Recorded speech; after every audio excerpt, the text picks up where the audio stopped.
नमस्कार मेरे प्यारे बच्चों, कैसे हैं आप सभी। उम्मीद है आप सब अपने घरों में होंगे, स्वस्थ होंगे और मस्त होंगे। मैं शिवम पालीवाल, आपका अपना एसपी सर, फिर एक बार आपका स्वागत करता हूं बेटा डाउटनेट में। जैसा कि मैंने आप लोगों को बताया था बेटा, हम भौतिक विज्ञान फिजिक्स पढ़ने से पहले मूलभूत गणित पढ़ रहे हैं। मूलभूत गणित के आज हम लेक्चर नंबर 3 पर हैं। इससे पहले हमने त्रिकोणमिति पढ़ लिया है। त्रिकोणमिति में मैंने आपको क्या बताया था बेटा, त्रिकोणमिति में हमने देखा था कि कोण क्या होता है, किसी भी कोण का साइन थीटा, कॉस थीटा और टेन थीटा किस प्रकार हम ज्ञात कर सकते हैं।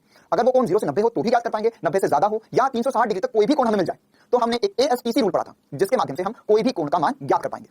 और इसके साथ ही साथ बेटा हमने त्रिकोणमिति में बहुत ही महत्वपूर्ण सूत्र भी पढ़े थे, जैसे sin a प्लस b क्या होता है, sin a माइनस b क्या होता है, cos a प्लस b क्या होता है, cos a माइनस b क्या होता है। और इसमें जो सबसे ज्यादा महत्वपूर्ण दो सूत्र थे बेटा वो कौन कौन से थे। सब पहला था sin 2a जो कि होगा 2 sin a cos a। इसी प्रकार से दूसरा जो था वो क्या था, cos 2a जो कि था cos square a minus sin square a के बराबर। फिर हमने थोड़ा बहुत द्विघात समीकरण देख लिया था। द्विघात समीकरण हमें लोअर स्टैंडर्ड से ही सॉल्व करते आता है ना, तो हमने बस एक बार रिवाइज किया कि कोई भी अगर मेरे पास एक द्विघात समीकरण होता है तो मैं उससे किस प्रकार से हल कर सकता हूं। अब आज की क्लास में हम बीजगणित पर और भी महत्वपूर्ण चर्चा करेंगे। जो द्विघात समीकरण था बेटा वो भी बीजगणित का ही हिस्सा था। आज की क्लास में हम इस पर और भी महत्वपूर्ण बातें जैसे श्रेणी के बारे में जानेंगे और इसके आगे फिर हम अवकलन पढ़ना शुरू करेंगे। अवकलन के बाद में बेटा हम इसी चैप्टर में आगे चलकर समाकलन पढ़ेंगे। समाकलन के बाद में हम निर्देशांक ज्यामिति पढ़ेंगे, जिसमें हम एक महत्वपूर्ण सी बात जो कि ग्राफ हम पढ़ने वाले हैं। क्लियर बेटा ना, तो यह सब कुछ हमारा त्रिकोणमिति हो चुका है और ये आने वाली क्लासेस में हम पढ़ने वाले हैं। आगे बढ़ते हैं। आज की क्लास में हम क्या पढ़ेंगे बेटा, आज की क्लास में हम जैसे मैंने आपको बताया श्रेणी पढ़ेंगे। श्रेणी में समांतर श्रेणी क्या होता है, गुणोत्तर श्रेणी क्या होता है। समांतर श्रेणी आप लोअर स्टैंडर्ड्स में भी पढ़ चुके होते हैं। क्लियर, तो समांतर श्रेणी हम एक बार रिवाइज कर लेंगे, फिर हम ये देखेंगे गुणोत्तर श्रेणी क्या होता है। और उसके बाद में हम द्विपद सन्निकटन पढ़ेंगे ना, एक छोटा सा फॉर्मूला होता है जो हमें आगे चल के फिजिक्स में इस्तेमाल होगा। और उसके बाद में हम अवकलन पढ़ना शुरू करेंगे। यार बेटा चलिए, तो हम आज की क्लास की शुरुआत करते हैं। हम शुरू करेंगे समांतर श्रेणी से। अब सबसे पहले ये समझते हैं कि समांतर श्रेणी असल में होती क्या है।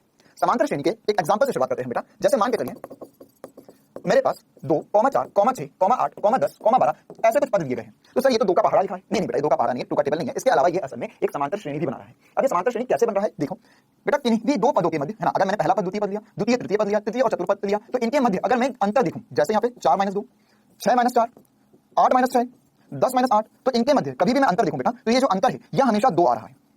कितना आ रहा है, 2 आ रहा है। मतलब कि ऐसी श्रेणी जिसमें मैं पहले पद दूसरे तीसरे ऐसे किसी भी nth पद क्या होगा देखो, nth पद इसका मतलब क्या हुआ, nवां पद। यहाँ पर जैसे हम आगे बढ़ते जा रहे हैं तो मुझे नहीं पता मैं कहां तक बढ़ाना चाहता हूं। ठीक है, हो सकता है सवाल वाले यहाँ पे 50 पद दे दे या 10 पद दे दे, तो वो कोई भी पद पे सीरीज को या श्रेणी को खत्म कर सकता है। तो हम क्या करते हैं, हम उसे जनरल रूप में है ना, जनरल रूप में क्या बोलते हैं, nवां पद, nth पद। ठीक है, ये चीज हम आगे चलकर फिजिक्स में भी बहुत बार यूज करेंगे और ये गणित में भी खासतौर से बहुत उपयोगी होती है। जैसे मान के चलो आपने कोई एक फॉर्मूला लिखा, वो फॉर्मूला 2 कण के लिए है ना, आपने 2 कण के लिए बना लिया, लेकिन जरूरी नहीं है कि वो 2 कण के लिए ही हो, वो 10 कण, 15 कण, 50 कण सबके लिए लगाया जा सकता है। तो हम उसको nth के फॉर्म में लिखेंगे ना। nth क्या हो सकता है, n का मान कुछ भी हो सकता है। ठीक है, जैसे अगर मैं इस श्रेणी की बात करूं तो ये n का मान 24 हो सकता है, 26 हो सकता है ना, ऐसे nth पद तक मैं जा सकता हूं। तो कभी भी मैं किन्हीं भी 2 पदों, पहले दूसरे तीसरे चौथे इन पदों के मध्य अंतर देखो तो हमेशा अंतर कितना आ रहा है बेटा, 2 आ रहा है। तो इस प्रकार की श्रेणी को मैं क्या बोलता हूं, समांतर श्रेणी।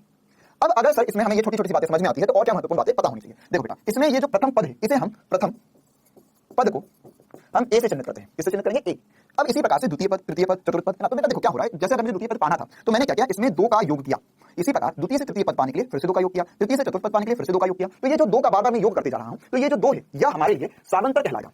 अब इसे हम डी से चिन्हित करेंगे। तो अगर मैं ये समझूं कि मैंने प्रथम पद से द्वितीय पद कैसे निकाला, तो मैं ऐसा समझ सकता हूं कि प्रथम पद था ए और द्वितीय पद पाने के लिए मैंने यहाँ पर जो डी, जो मेरा सामांतर था, उसको जोड़ दिया इसमें। तो द्वितीय पद हो जाएगा मेरे लिए बेटा a प्लस b।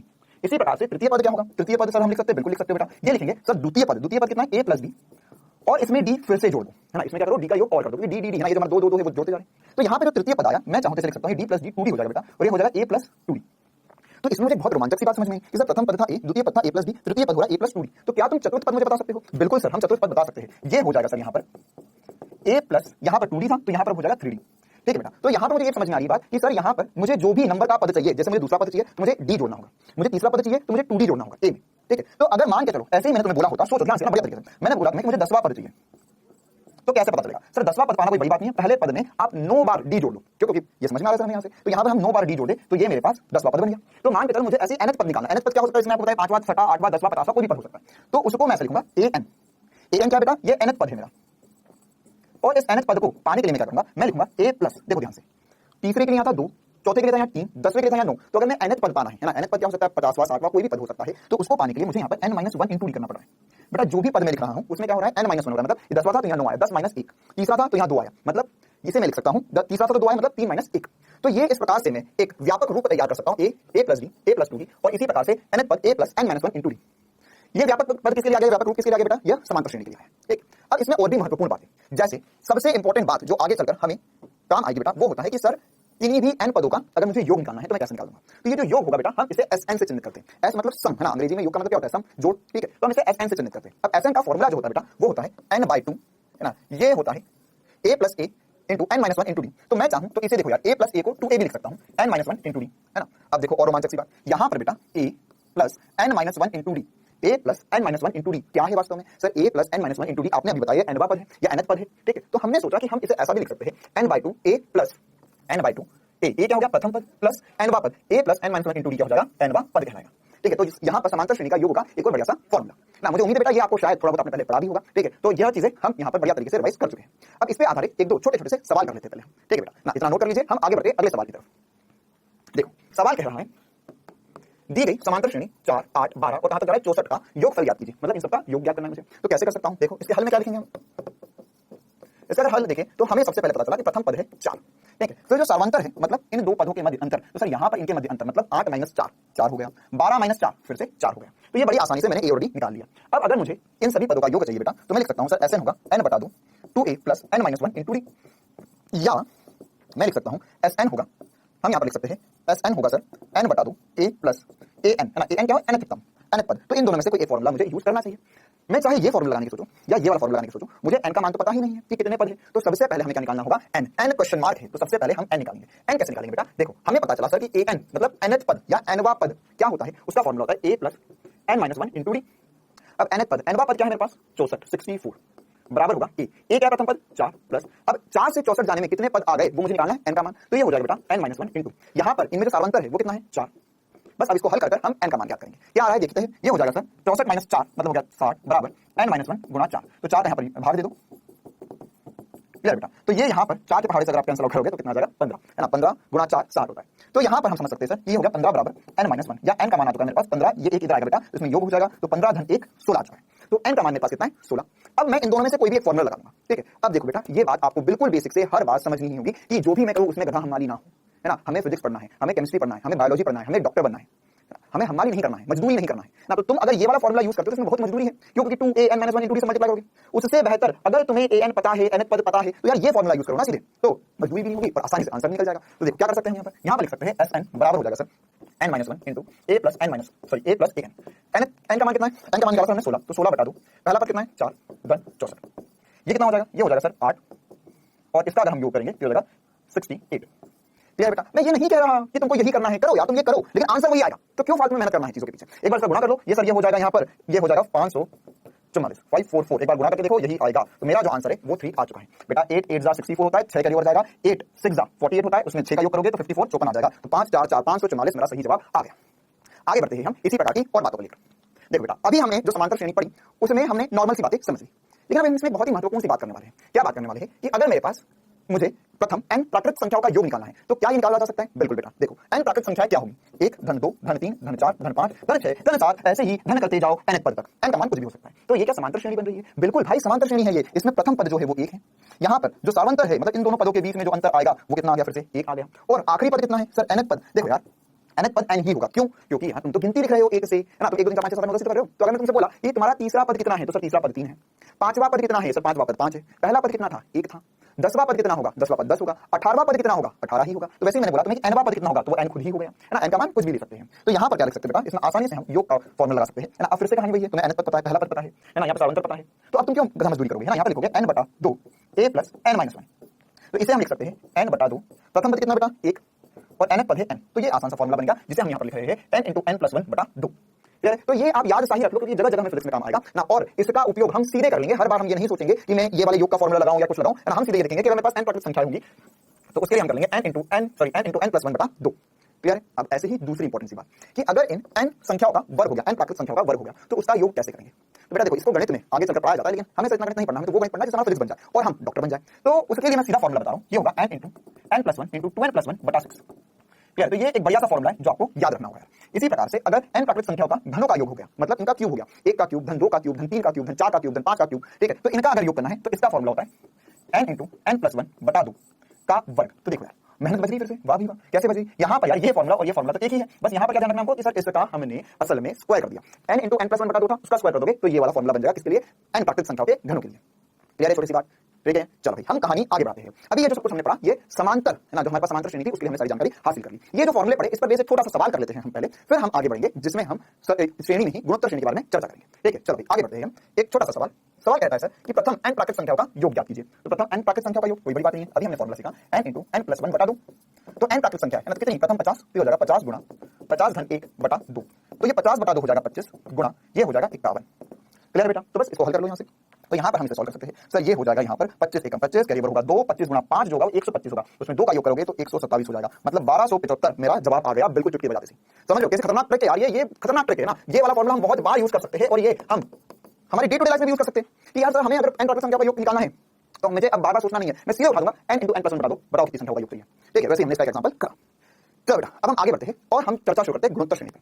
अब ये गुणोत्तर श्रेणी क्या होती है पहले ये समझना होगा। देखो अभी जैसे हमने समांतर श्रेणी पढ़ी वैसे ही हम एग्जांपल से शुरुआत करते हैं गुणोत्तर श्रेणी के लिए। देखो बेटा मान के चलो मेरे पास कुछ ऐसा है 2 4 8 16 32 64 है ना, ऐसा अगर मेरे पास ऐसी अगर एक श्रेणी है तो मेरे प्यारे बच्चे तो समझ गए होंगे कि सर अब आप क्या कर रहे हो, आपने इसमें गुणा 2 किया, फिर इसमें गुणा 2 किया, फिर इसमें गुणा 2 किया, फिर 16 में 2 का गुणा किया तो 32 आ गया, 32 में 2 का गुणा किया तो 64 आ गया। तो ये तो चलता ही जाएगा।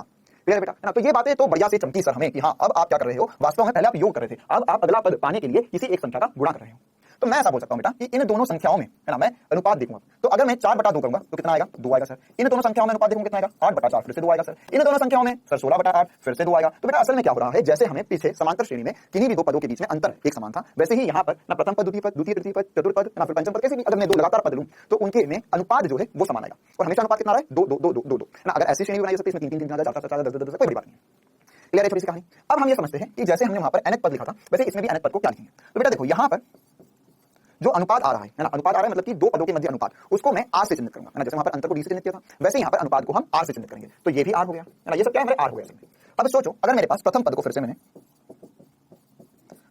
एक a बोल दिया तो मैं द्वितीय पद किस प्रकार ज्ञात कर सकता हूं? तो सर द्वितीय पद हम ज्ञात कर सकते हैं a, इसमें क्या किया गुणा 2 किया, मतलब 2 क्या मेरा r है।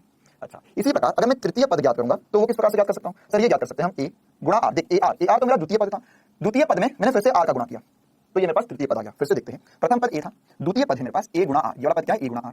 अब इसमें मैंने फिर से r का गुणा किया तो मेरे पास तृतीय पद बन जाएगा। ठीक है, तो इसे हम लिख सकते हैं a r का वर्ग।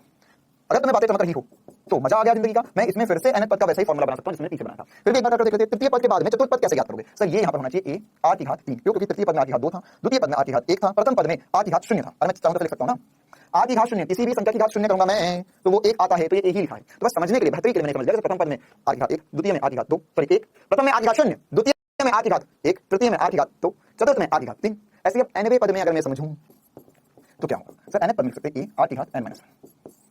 कहानी खत्म, पैसा जब। ठीक है, तो मुझे nth पद पता चल गया।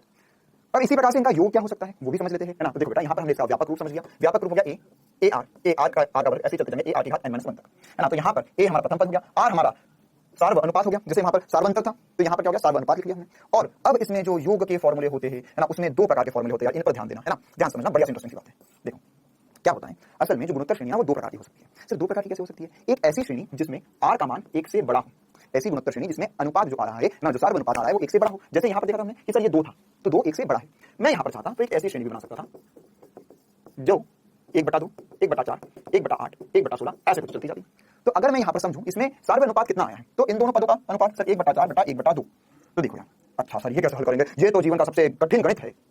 देख यहाँ पर अगर मेरे पास है ना, मुझे पता है बेटा कोई दिक्कत वाली बात नहीं, हर जगह जहां तक ऐसा लगेगा कि सर मैं बता दूंगा ना, चिंता मत करो, मुझे पता है ना नीट वाले बच्चे कहां पर सर कर सकते हैं ना, कहां पर समस्या आ जाती है। पिछले 6 साल से हम यही करते आए हैं। देखो तो अगर a बटा b और b बटा c बटा d के रूप में अगर तुम्हारे पास कोई भी यहाँ पर भाग हो या कोई भी अनुपात हो, ऐसा कुछ सॉल्व करना हो तो इसमें ध्यान रखना बेटा, जो b है वो तो नीचे आ जाएगा और जो एकदम नीचे था ना वो घूमकर ऊपर चले जाएगा, है ना। ऐसा कुछ होगा कि यहाँ पर b नीचे दबेगा, d घूमकर ऊपर चले जाएगा, तो ये हो जाएगा b गुणा d बटे में c गुणा b।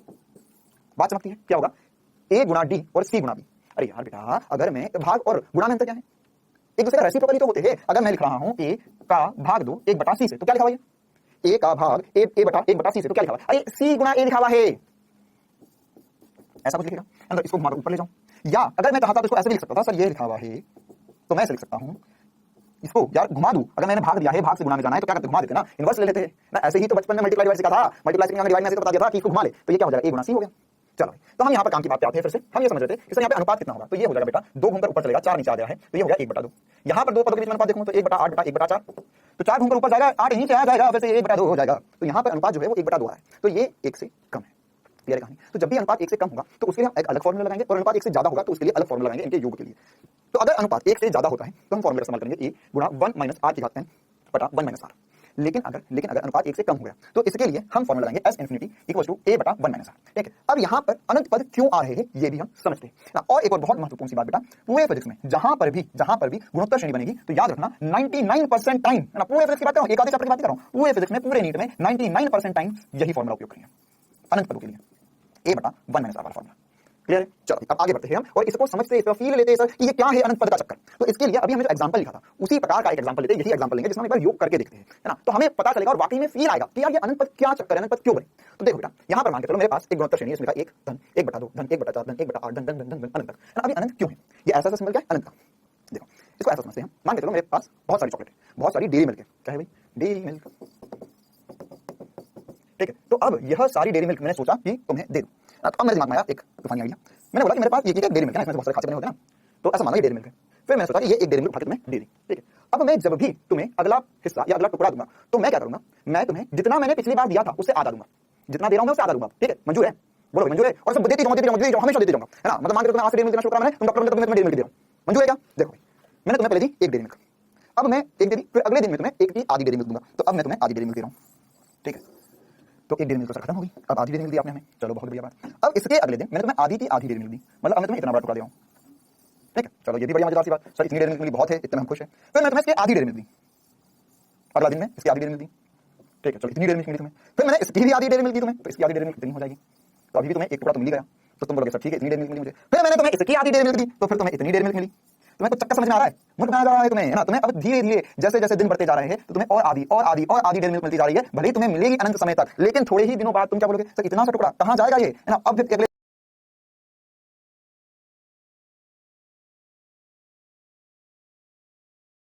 अगले दिन में इसका भी आधा टुकड़ा दूंगा मैं तुम्हें, तो सर इतना छोटा सा, हाँ इतना ही छोटा मिलेगा भाई, है ना। अब तुमने वादा किया कि सर देते जाओ चॉकलेट ना, फिर इसका भी आधा टुकड़ा इतना छोटा टुकड़ा मिलेगा, फिर क्या होगा, फिर उसके बाद में इसका भी आधा टुकड़ा मिलेगा, तो इसका आधा टुकड़ा इतना सा हो जाएगा, फिर ये भी हट गया, अब इसका भी आधा टुकड़ा, तो इसका भी आधा टुकड़ा इतना सा, फिर इसका भी आधा, मैं तो देता रहूंगा, मैं रोज दूंगा तुम्हें अनंत तक, है ना। तो क्या तुम्हें समझ में आई कहानी कि सर एक काम करो, आप थोड़े दिन ही दो हमें, फिर मत दो, है ना, क्यों क्या मिल रहा है हमें थोड़े दिन तक। तो इतनी बड़ी चॉकलेट की शुरुआत हुई, एक दिन तुम्हें बहुत खुश हुआ, मुझे इतनी बड़ी डेयरी मिल्क मिली, है ना, पूरे खानदान में पूरे मोहल्ले में गांव में डेयरी मिल्क मिली, अगले दिन उसकी आदमी तो भी मजा आया, उसकी आदमी तो भी मजा आया, उसकी आदमी तो भी मजा आया, लेकिन धीरे धीरे धीरे धीरे इतनी सी मिल गई, थोड़ी दिन बाद इतनी सी मिल गई, इतना सा टुकड़ा तुम्हें लाकर, तो तुम क्या बोले सर बस काफी है ना, अब मत दो। तो मतलब क्या हो रहा है बेटा इसमें कि अगर मैं इन सब का योग करूंगा ना, मतलब एक दिन में तुम्हें कितनी डेयरी मिल्क मैंने खिलाई आज तक ये बताओ, तो तुम बोलोगे सर थोड़े दिन तक तो आप खिला रहे थे बढ़िया से, लेकिन उसके बाद में अब आप कुछ नहीं दे रहे हो और बस आते हो मजे करते हो, थोड़ी सी देके जाते हो, है ना, पता नहीं हाथ में भी आती है, गिर जाती है।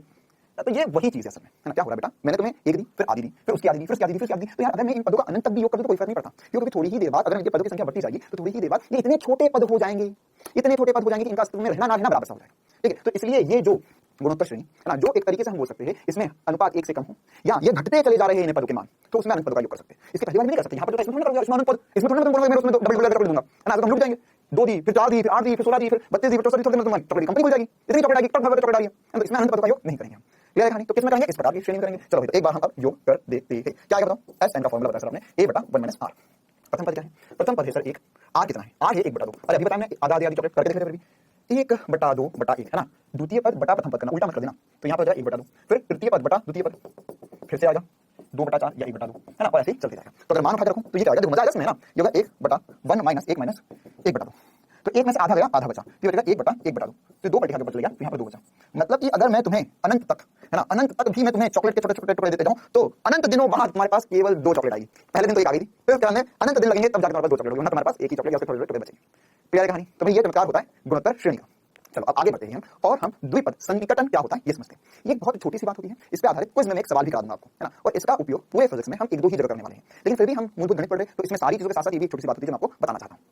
क्लियर है बेटा ना, ये इसका उपयोग जहां फिजिक्स में हम करेंगे उस दिन मैं तुमको बता दूंगा कि यार उस दिन देखो याद करो मैंने मूलभूत गणित में बताया था, तुम बोलोगे सर याद नहीं आ रहा, फिर मैं बोलूंगा चलो फिर से मैं बता देता हूं, है ना, कोई बात नहीं। देखो यहाँ पर अगर मान के चल मेरे पास कुछ ऐसा हो 1 प्लस x की घात n, है ना, जैसे मेरे पास अभी सर ऐसा होता है कभी a प्लस b का वर्ग, ऐसा होता है कभी, हाँ सर।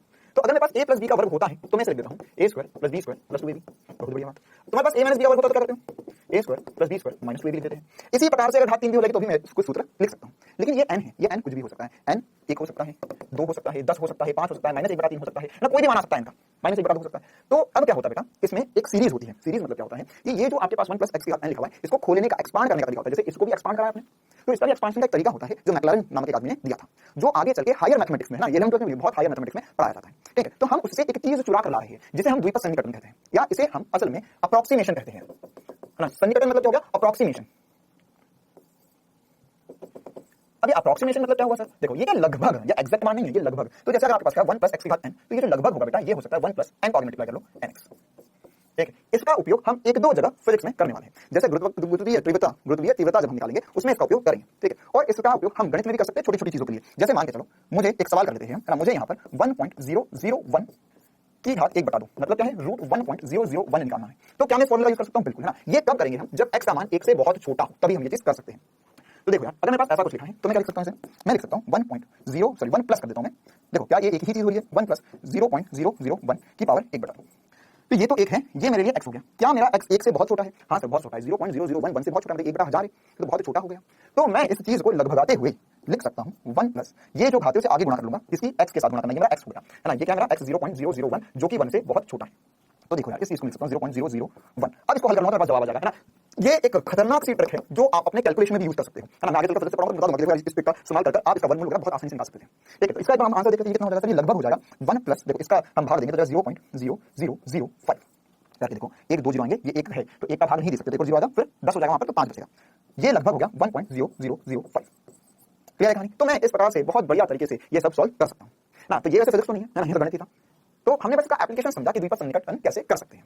क्लियर है कहानी बेटा? ना तो ये सब कुछ हमने आज की क्लास में जो पढ़ा, ये बहुत महत्वपूर्ण सी बातें थी। अब हम आगे बढ़ते हैं और एक बार दो सवाल कर लेते हैं क्विज के रूप में, है ना। क्विज के रूप में दो सवाल करेंगे, उसमें जो अभी तक हम पढ़ रहे थे, है ना, जो पूरा बीजगणित हमने पढ़ा उसी पर आधारित दो सवाल होंगे। तो जल्दी से तैयार हो जाओ क्विज के दो सवालों के लिए। चलो भाई, तो चलिए आइए बेटा, अब हम क्विज कर लेते हैं। क्विज का पहला सवाल द्विघात समीकरण पे आपके सामने।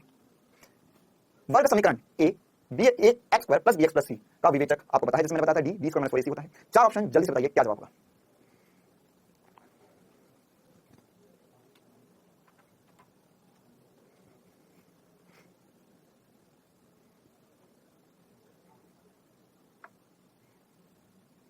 चलिए बेटा, इसका जवाब जान लेते हैं हम। सवाल में जो हमें दिया गया है, ये हमने पिछली क्लास में पढ़ा भी था और आज की क्लास में रिवाइज भी करा। इस द्विघात समीकरण है, इसमें d बराबर d स्क्वायर माइनस 4ac होता है। तो अगर d का मान 0 से बड़ा होता है तो वास्तविक एवं भिन्न हमें हल मिलते हैं, वास्तविक एवं समान हल मिलते हैं d बराबर 0 के लिए, और d लेस देन 0 के लिए हमें अवास्तविक अर्थात काल्पनिक हल मिलेंगे।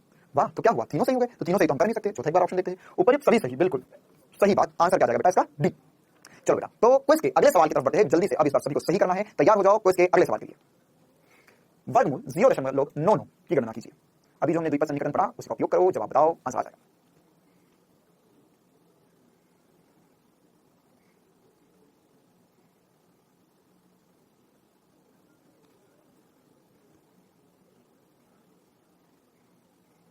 चलिए बेटा, इसका जवाब जान लेते हैं जल्दी से। हमारे पास दिया गया है सर वर्गमूल 0.99, तो हम इसे लिख सकते हैं 0.99 की घात 1 बटा 2। सर ये तो एक प्लस माइनस प्लस तो कुछ है ही नहीं, कोई दिक्कत नहीं बेटा। तुम इसे लिख लो एक माइनस 0.01 की घात 1 बटा 2, या इसको हल करोगे तो 0.9 आएगा ना, बस हो गई कहानी खत्म। तो यहाँ पर हम इसे लगभग लिख सकते हैं। हमें पता है सर ये हमारा x जो हो गया वो 0.11 हो गया, और x बहुत छोटा है 1 से, तो हम इसे लिख सकते हैं 1 माइनस 1/2 आगे लियो 0.01। तो अगर इसे हल करेंगे तो हो जाएगा 1 माइनस 0.005, जिसे हम लिख सकते हैं 0.995। यही हमारा सही जवाब होगा। मतलब सही जवाब क्या होगा बेटा? एक आंसर। क्लियर इतनी कहानी? चलिए अब हम आगे बढ़ते हैं, एक बार फटाफट 1 मिनट रिवीजन कर लेते हैं। हमने क्या पढ़ा? हमने पढ़ा श्रेणी में हमने दो प्रकार की श्रेणी पढ़ी। इसका एक समांतर श्रेणी होती है, गुणोत्तर श्रेणी होती है। समांतर श्रेणी में क्या होता है कि जो भी दो पद होते हैं, या अगर मैं प्रथम पद, द्वितीय पद, तृतीय पद, चतुर्थ पद की बात करूं तो इनमें अंतर समान होता है। इसका जो व्यापक रूप हमने पढ़ा वो पढ़ा a पहला पद, दूसरा पद a प्लस d, तीसरा पद a प्लस 2d, ऐसे ही आगे चलते जाएंगे a plus n minus 1 into d nth पद होता है। इसमें जो योग का फॉर्मूला पढ़ा हमने n बटा 2 2a plus n minus 1 into d, या हम लिख सकते हैं इसे n बटा 2 a प्लस an। ये Sn nth पदों का योग का हमने फॉर्मूला पढ़ा था। फिर हमने देखा गुणोत्तर श्रेणी से। गुणोत्तर श्रेणी में ये होता है कि किन्हीं भी दो पद, पहला पद, द्वितीय पद, तृतीय पद के मध्य अगर मैं अनुपात लिखूं तो वो अनुपात समान आता है, और उसे हमने r बोला था। इसका जो व्यापक रूप था वो हमने पढ़ा था a गुणा r, तृतीय पद a गुणा r की घात 2, a गुणा r की घात 3, ऐसे ही a गुणा r की घात n माइनस 1 तक कहानी चलती जाएगी। और इसमें जो सबसे ज्यादा इंपॉर्टेंट बात हमारे लिए है कि अनंत पदों का अगर मुझे योग करना है तो होगा a बटा 1 माइनस r। फिर उसके बाद हमने आसान से कहानी समझी कि द्विपद समीकरण क्या होता है। 1 प्लस x की घात n अगर आपके पास है और x बहुत छोटा है 1 से, तो हम इसे लगभग 1 प्लस nx लिख सकते हैं। चलो, तो ये सब कुछ हमने आज बहुत महत्वपूर्ण बातें करी। अब हम आगे बढ़ते हैं इसी चैप्टर में, और अब हम शुरू करने जा रहे हैं अवकलन। अब अवकलन क्या होता है पहले तो यह समझना होगा हमें। देखो सबसे पहले सबसे इंपॉर्टेंट इसकी बात, अवकलन क्या होता है। इसको समझने के लिए हमने माना कि यार देखो मेरे पास दिया हुआ है y बराबर x स्क्वायर, ऐसा कोई एक समीकरण होता है ना। मुझे पता है बेटा काफी सारे बच्चे ऐसे भी होंगे जो पहली बार अवकलन पढ़ रहे हैं। ठीक है, तो बिल्कुल बेसिक से शुरू करेंगे, बिल्कुल जीरो से शुरू करेंगे अवकलन वास्तव में होता क्या है। देखो बेटा, मेरे पास अगर y बराबर x की घात 2 है ना, या x का वर्ग एक समीकरण है, और मैंने इसमें आपको बोला कि मुझे ऐसा कुछ निकालना है कि अगर y बराबर 1 से y बराबर 2 तक मैं परिवर्तन करूं, मतलब डेल्टा y। देखो यार ये क्या है? डेल्टा y, है ना। डेल्टा y क्या होगा? y2 माइनस y1, मतलब y में परिवर्तन। तो y में परिवर्तन कहां से कहां तक करा सर? y लिया आपने 2 और पहले लिया था 1। तो मैं ये देखना चाह रहा हूं कि जब y में इतना परिवर्तन हुआ है, y 1 से 2 हुआ है, तो उसमें ही x में कितना परिवर्तन आएगा। तो x में परिवर्तन क्या लिख सकता हूं? देखो कैसे निकालेंगे, ये निकालेंगे सर हम डेल्टा x से। तो डेल्टा x भी हमारे पास होगा x2 माइनस x1। तो पहले तो मुझे ये पता करना पड़ेगा जब y का मान 1 है तो x का मान कितना होगा। y का मान 1 है तो x का मान कितना होगा। तो ये कैसे लिख सकता हूं मैं? सर मैं इसे लिख सकता हूं, ये हो गया है वर्गमूल y बराबर x। तो y का मान अगर मैंने 1 रखा तो x का मान जो x1 है मेरे पास वो आ जाएगा वर्गमूल 1 या 1 आ जाएगा। इसी प्रकार से अगर मेरे पास x2 निकालना चाहूं तो कितना हो जाएगा, y2 का मान मेरे पास 2 है तो ये हो जाएगा वर्गमूल 2। ठीक है, तो ये इस हिसाब से मैंने हल कर लिया। अब अगर मैं पूछूं कि इसमें x में परिवर्तन कितना होता है, क्या बोलोगे सर वर्गमूल 2 - 1 या वर्गमूल 2 होता है 1.414 - 1, तो इसमें 0.414 लिख सकता हूं बड़ी आसानी से। ये एकदम छोटा सा सवाल था। ठीक है, अच्छा इसी में अगर मैंने तुम्हें कुछ ऐसा बोला होता कि अब मैं x में परिवर्तन कर रहा हूं, मेरा x जो है x बराबर 1 से x बराबर 2 तक गया तो y में कितना परिवर्तन हुआ ये जानना चाह रहा हूं है ना। अभी मैंने y में परिवर्तन किया था तो x में कितना आया वो देखा, अब मैं x में परिवर्तन करके देखना चाहता हूं y में कितना परिवर्तन आएगा। तो सर ये निकालना पड़ेगा हमें, ये हो जाएगा y का मान, देखो ऐसा चिन्हित करता हूं, y का मान x बराबर 1 पर कितना है, ये होगा 1 का वर्ग मतलब 1। y का मान x बराबर 2 पर कितना है, ये सब गणित में चीजों को चिन्हित करने के प्रकार होते हैं ना। तो इसको हम बार-बार ऐसे लिखेंगे y का मान किस पर, एक डंडा खींचा x बराबर 1 लिख दिया, एक डंडा खींचा x बराबर 2 लिख दिया, तो ये हो गया यहाँ पर सर 2 का वर्ग मतलब 4। तो अगर मैं यहाँ पर इसमें अंतर देखूं, डेल्टा y देखूं तो डेल्टा y आ गया मेरा 3। चलो बहुत बढ़िया बात। तो मतलब ऐसा कुछ तुम कर सकते हो अपने जीवन में कि x में मैं परिवर्तन दूं तो y में परिवर्तन निकाल सकते हो। अच्छा अब मान के चलो मैंने तुम्हें x में परिवर्तन दिया होता, ये था पहला निशान, फिर मैंने x में परिवर्तन दिया x बराबर 1 से x बराबर 1.1 तक, 1.5 तक हो गया। मतलब मैंने क्या किया, मैंने यहाँ पर ये जो x का अंतराल था उसे कम कर दिया। तो अब देखते हैं y में कितना परिवर्तन आएगा। तो सर फिर से वही करना पड़ेगा क्या? हाँ बेटा फिर से वही कर ले। तो यहाँ पर जब x का मान 1 था y का मान 1 आएगा, जब x का मान 1.5 है तो 1.5 का वर्ग मतलब 2.25। अब इसमें जो अंतर होगा डेल्टा y वो कितना आ जाएगा सर, ये हो जाएगा 2.25 माइनस 1। इसे हम लिख पाएंगे डेल्टा y बराबर 3 लिखा था यहाँ पर हम लिख पाएंगे डेल्टा y बराबर 2.25 माइनस 1। इसे मैं लिख सकता हूँ 1.25। मतलब क्या हुआ, मतलब कि मैं यहाँ पर x का मान अगर x में परिवर्तन छोटा करूँ तो y में परिवर्तन भी छोटा होता रहा है, लेकिन मैं हल कर रख पा रहा हूँ।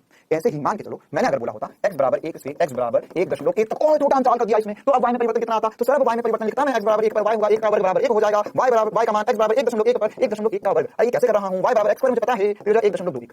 तो इसमें अगर मैं y में परिवर्तन देखता हूं तो ये होता है 1.21 माइनस 1 तो 0.21। सर हम तो सब कुछ कर सकते हैं, बहुत बढ़िया बात। मतलब मैं अंतराल अगर छोटा करते जा रहा हूं तो तुम y में परिवर्तन बता पा रहे हो, बहुत इंटेलिजेंट हो तुम। देखो अगर मैंने बोला होता x.1 से x में परिवर्तन कर रहा हूं मैं x.0001 तक, क्या इसे हल कर पाते? अब हम हल नहीं करेंगे, हमने 2 दिन हल करके देख लिया, बस इतना बताओ क्या इसे हल कर पाते? क्या x यहां से यहां तक गया तो y में परिवर्तन निकाल पाते? हां सर बिल्कुल निकाल पाएंगे। अच्छा x बराबर 1 से x बराबर 1.000000001 में परिवर्तन निकालना है, निकाल पाते? मेहनत लगती है, चलो कैलकुलेटर दे दिया तुम्हें, कर पाओगे? हां सर कर लेंगे। अच्छा तुम सब कुछ कर पा रहे हो। x बराबर 1 पर y में परिवर्तन, अब बताओ मेरा उद्देश्य है ये निकालना। असल में ये जो पूरी कहानी चल रही थी उसके पीछे ये था, हमें x बराबर 1 पर ही y में कितना परिवर्तन हो रहा है ये निकालना है। अब निकाल के बताओ, मतलब ये एग्जैक्ट x बराबर 1 की बात करूं मैं, अब ये नहीं बात करूं 1 से 1.0001 की, अब 1 पर ही परिवर्तन निकालना है। तो मतलब क्या हुआ बेटा, मैं असल में जो मेरा अंतराल था उसे छोटा करते जा रहा हूं, तो कितना भी छोटा अंतराल कर दूं अगर मुझे पता है कहां से कहां तक है तो मैं समीकरण में मान रख करके हल कर लेता हूं। लेकिन अगर ये मानो मेरे पास x बराबर 1 पर ही परिवर्तन निकालना है, अब ना हो पाए, अब नहीं कर पाओगे है ना। मतलब क्या हुआ, असल में मेरा जो डेल्टा x था, डेल्टा x क्या मतलब x में परिवर्तन, डेल्टा x बहुत छोटा हो गया है, डेल्टा x मेरा बहुत छोटा हो गया है और छोटा हो गया है, तो क्या करेंगे अब यहाँ पर हमें इसी वजह से हमें उपयोग में लेना पड़ रहा है अवकलन। तो यहाँ पर क्या होता है बेटा, हमें बहुत बार यह चीज फिजिक्स में काम आई और अथा बार काम आई। जैसे एक प्रैक्टिकल एग्जांपल देता हूँ, मान के चलो तुम गाड़ी पर बैठे हो, अब तुम गाड़ी पर बैठे हो, तुमने है ना गाड़ी चला रहे हो, तो यहाँ पर तुमने एक्सीलरेटर बढ़ाया, तुम्हारी गाड़ी की स्पीड बढ़ती जा रही, ठीक है। मैंने तुम्हें बोला कि तुम t = 0 पर से गाड़ी पे बैठे है ना, और तुम 5 सेकंड तक चले वेग से, मैंने बोला t = 0 से t = 1 सेकंड में तुम्हारा वेग कितना बढ़ा या चाल कितनी बढ़ी, तुमने गाड़ी में मीटर देखा, सर ये था मैं 0 पर, अब मैं 20 किलोमीटर प्रति घंटे पर। हाँ तो 20 ये परिवर्तन तुमने बता दिया 0 से 20। अच्छा फिर मैंने तुम्हें बोला t बराबर 1 सेकंड से t बराबर 10 सेकंड के बीच में तुम चले जा रहे हो बहुत देर तक, तो परिवर्तन बताओ, बता पाओगे।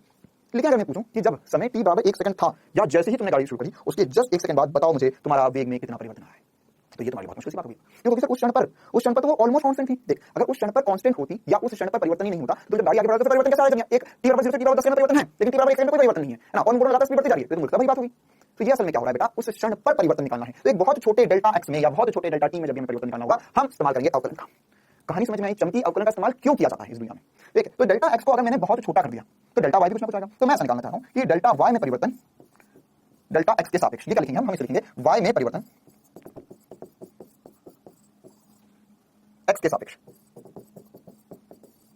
मतलब x परिवर्तन करने पे y कितना परिवर्तित हुआ। तो ये सब अभी हम निकाल पा रहे थे, लेकिन अगर डेल्टा x बहुत छोटा हो गया बेटा तो हम इसे असल में कैसे चिन्हित करेंगे, हम इसे चिन्हित करेंगे d से, है ना, कैसे चिन्हित करेंगे d से। तो डेल्टा जो है हमारा d बन जाएगा और ये dy बटा dx, क्या हो गया dy बटा dx। फिर से समझते हैं कि जब डेल्टा y मतलब कि y में परिवर्तन बहुत छोटा हो या x में परिवर्तन बहुत छोटा हो तो हम उसे dy बटा dx से चिन्हित करेंगे और यही हमारा अवकलन कहलाता है। अब अभी भी तुम्हें थोड़ा सा फील करना है मुझे पता है ना, बस इतना समझो कि डेल्टा की जगह मैंने क्या लिख दिया d। ठीक, अब क्या होता है बेटा, है ना, मैं अभी x में परिवर्तन कर रहा हूं तो उसके कारण y में परिवर्तन हो रहा है। ठीक है, ऐसे हो सकता है, ये ऐसा क्यों हुआ तेरी बात तो, क्योंकि अभी मैंने समीकरण लिखा था वो y बराबर x पर था, फिर x और y के बीच में संबंध था। ऐसे ही y और z हो सकता है या a और b हो सकता है, किन्हीं भी दो भौतिक राशियों के बीच में संबंध हो सकता है। तो मैं यहां पर जब भी परिवर्तन लिखूंगा तो ऐसा जरूरी नहीं है मुझे dy by dx लिखूं, है ना। अगर मान के चल मेरे पास सूत्र है एस बराबर टी स्क्वायर, मतलब कि जब टी में परिवर्तन आ रहा है तो एस में कितना परिवर्तन आया, तो उसके लिए मैं क्या लिखूंगा डी बटा डी टी इंटू एस। क्यों? क्योंकि मुझे टी के परिवर्तन के सापेक्ष एस में परिवर्तन देखना है, तो होगा डी एस बटा डी टी। क्या छोटी सी बात चमक रही है सभी को? ठीक है, तो इस हिसाब से हम सारे परिवर्तन देख सकते हैं और समझ सकते हैं। अब हमें सबसे पहले समझना होगा कि सर ये डी बटा डीएक्स या डी बटा डीटी का टक्कर क्या है। ठीक है, तो इसी चीज की हम शुरुआत करते हैं। देखो असल में बेटा हम जो डी बटा डीएक्स लिख रहे हैं, ये एक्स क्यू लिखा हूं मैं, क्योंकि अभी मेरा जो समीकरण था इसलिए y बराबर एक्स स्क्वायर था, तो एक्स में परिवर्तन था y के सापेक्ष, इसलिए डी बटा डीएक्स लिखा। अब अगर टी में परिवर्तन है तो डी बटा डीटी लिखूंगा मैं।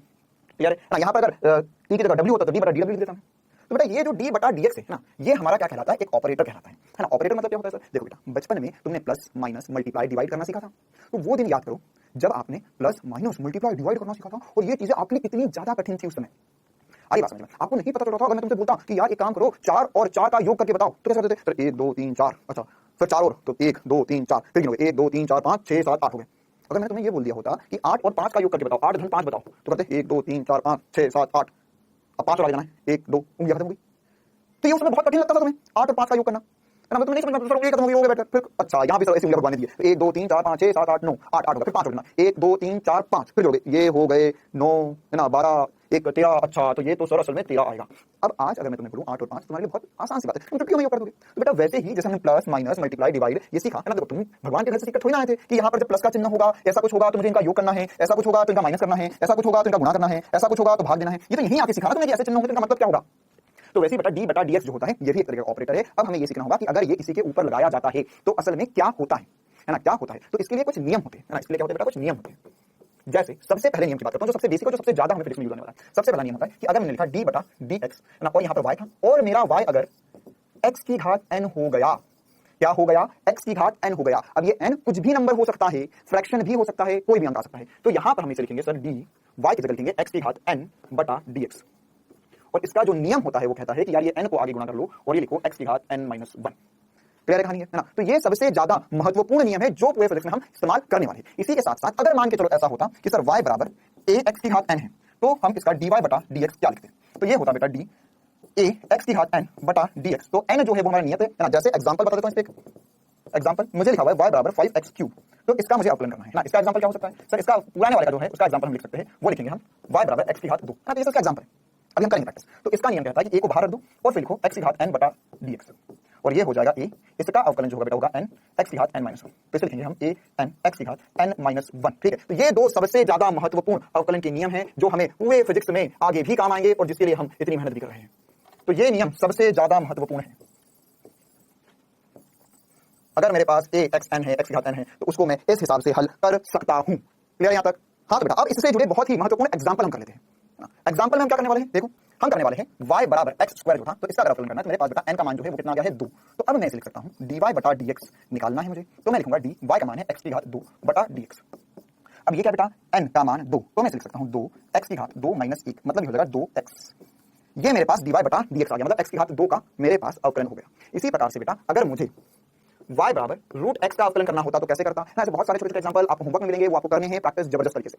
तो यहाँ पर होगा y बराबर x की घात 1 बटा 2 लिख सकता हूं मैं, है ना? dy बटा dx निकालना है, तो dy बटा dx क्या होगा?